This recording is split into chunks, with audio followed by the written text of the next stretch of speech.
Massa gabungan FPI, GNPF, dan PA212 yang melakukan aksi demo kemarin. Akan tetapi, pihak kedubes tidak berhasil mereka temui sehingga mereka kecewa dan ngamuk.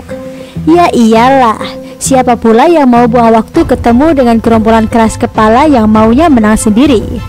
Dari cara mereka berceloteh dan merepet, jelas sekali mereka tidak tahu akar masalah yang terjadi di India. Pokoknya umat muslim jadi korban, mereka ngamuk. Semua itu tercermin dari demo yang sudah-sudah, kedubes Myanmar, Cina, dan sekarang India. Hari ini kita lihat betapa mengerikannya mereka. Kalau kita sih sudah kebal melihat kekonyolan dan kebodohan mereka, tapi bagi dunia internasional mereka ini mengerikan. Tidak punya adab dan biadab. Berjubah agama tapi kelakuan mirip orang tak beragama, kasar, dan tak pernah diajari sopan santun. Mereka membakar bendera India karena kecewa tidak ditemui oleh pihak kedubes India, yang mana pembakaran bendera lain adalah bentuk penghinaan terhadap negara yang bersangkutan. Bagaimana kalau bendera Indonesia yang dibakar oleh warga dari luar negeri? Bahkan ini yang paling tidak nyambung.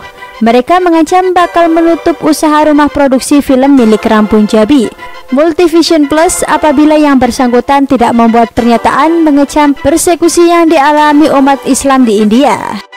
Kalau Rampung Jabi tidak mengeluarkan pernyataan mengecam, kita tutup Multivision Plus. Dia kan nyari makan di sini. Kita nyatakan perang dengan mereka, setuju tidak?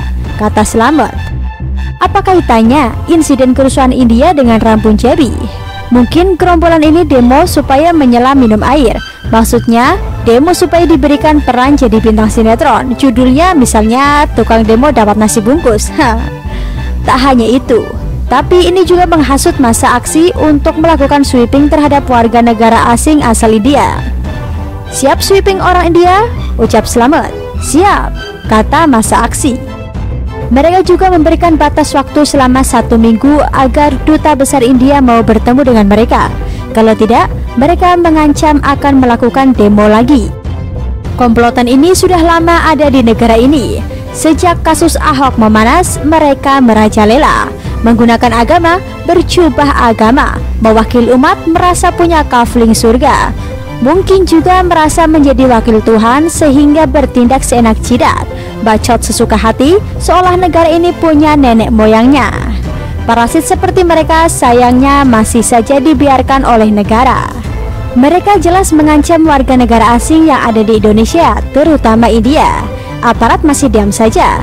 Mungkin bagi kita ini cuma gertak sambal dari gerombolan yang tak punya nyali dan power. Tapi bagi orang luar ini serius dan tidak boleh dianggap enteng. Wibawa pemerintah dipertaruhkan di sini. Ada upaya untuk bikin gaduh, harusnya dibereskan saja mereka ini. Kita tahu kalau aksi ini terplanning dengan cermat, karena ada yang berharap bisa terjadi benturan dan dari situ ada peluang untuk menyerang pemerintah. Sentimen agama memang paling mudah disulut dan menjadi senjata politik paling ampuh di negara ini.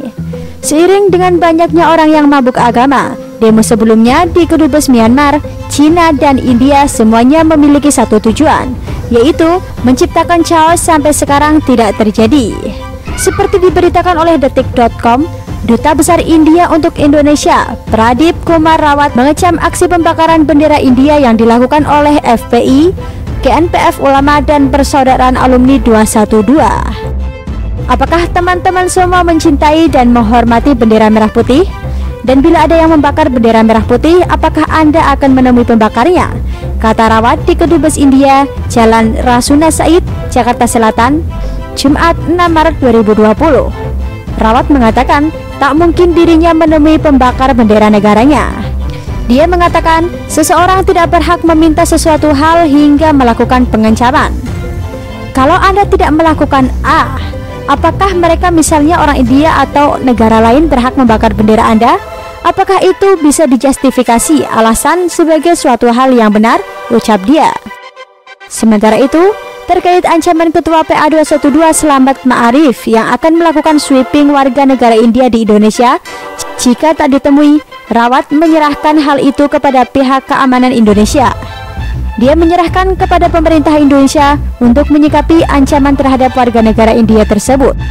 Golongan ekstremis ini idenya menyebarkan ketakutan sehingga orang-orang takut, sehingga orang-orang panik. Bila kita takut dan panik, mereka menang. Jadi kita tidak akan merespons hal-hal seperti itu, pungkas Rawat.